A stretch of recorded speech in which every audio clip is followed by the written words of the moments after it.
nananatili pa ring mahal ang presyuhan ng isda sa ilang pamilihan. Dahil yan sa pagpasok ng Burr months. Ayan na nga. At syempre sa pabago-bagong panahon, nakakadagdag din yan. Kaya kahit midweek pa lang, sila Laila sa palengke muna lumarga para kamustahin ang presyo dyan. Lai, magkano na nga ba ang bentahan ngayon dyan sa Muñoz Market? Mami Chiki! Knock-knock! Knock-knock! Ang aga! Bangus! Who's there? Ano? Bangus who? Bangus! Bangus who? 5, 6, 7, 8! Ang bangus-bangus! Ang bangus-bangus ng bulaklak! Okay!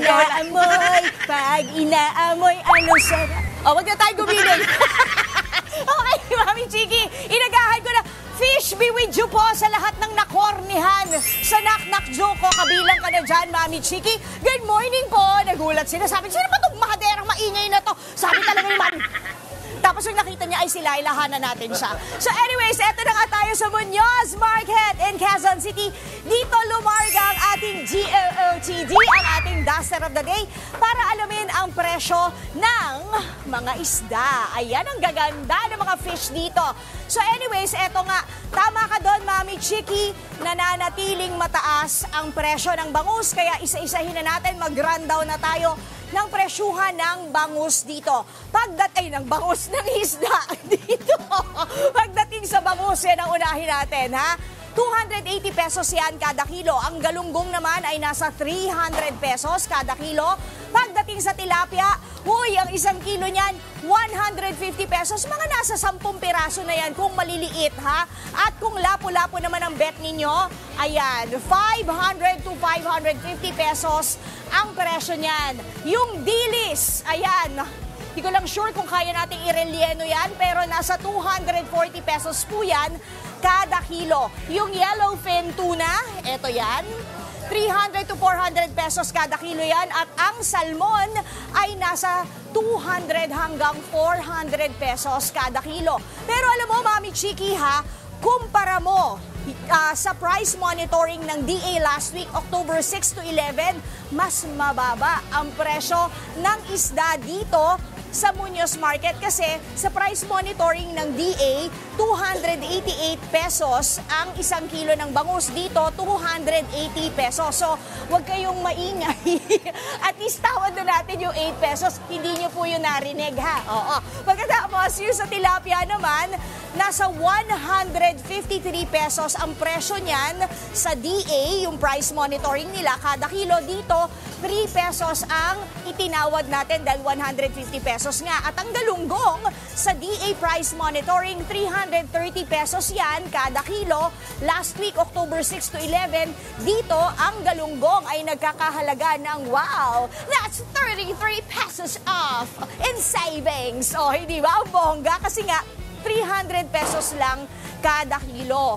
Ang relatively, Mami Chiki, yung bangus, kahit na ganyan ang presyo niya, nasa 280 pesos kada kilo, okay yung presyo, yun nga lang mataas pa rin. Kumpara mo nung mga nagdaang buwan, actually mga 3 months ago, nasa 220 pesos yan kada kilo lang, kaya mataas pa rin. So ano ba daw yung mga dahilan kung bakit nagtataas ang presyo o nagtaas ang presyo ng isda? Unang-una, ang paglamig ng panahon. Ayan, lumalamig na raw kasi kaya yung mga isda nahihirapang mag-reproduce. Pero ang tao, pag malamig, okay, isa pang dahilan.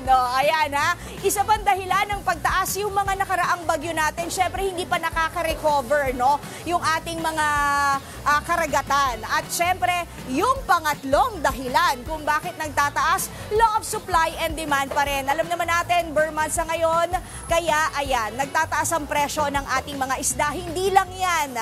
Sa mga susunod na Burr months pang darating, asahan din daw na mas magtataas pa ang presyo, hindi lang ng isda, kundi ng mga pangunahin pang mga bilihin. Ayon sa mga tindero at tindera friends ko dito sa Muñoz Market in Quezon City. O, Mami Chiki, papabawiin kita, baka meron kang joke dyan. Come on, Mami Chiki, I'm ready. Mamaya, kasi Sayang naman napakanta ka na dyan Sinasabayan mo yung mga tindera dyan, ginugulat mo pa.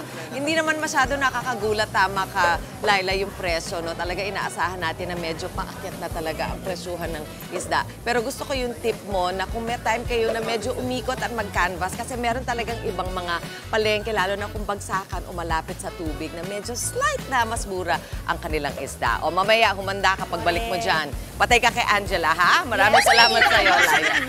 Ay, hindi. O, sige. So, ingat ka lang dyan, Laila, at mag-shopping ka na rin ng isda kasi next week, malamang mas mahal na naman. Mga kapatid, Angela Lagunsad Castro po para sa komprehensibo at makabuluhang balitaan at talakayan. Mag-follow at subscribe na sa social media pages ng News 5.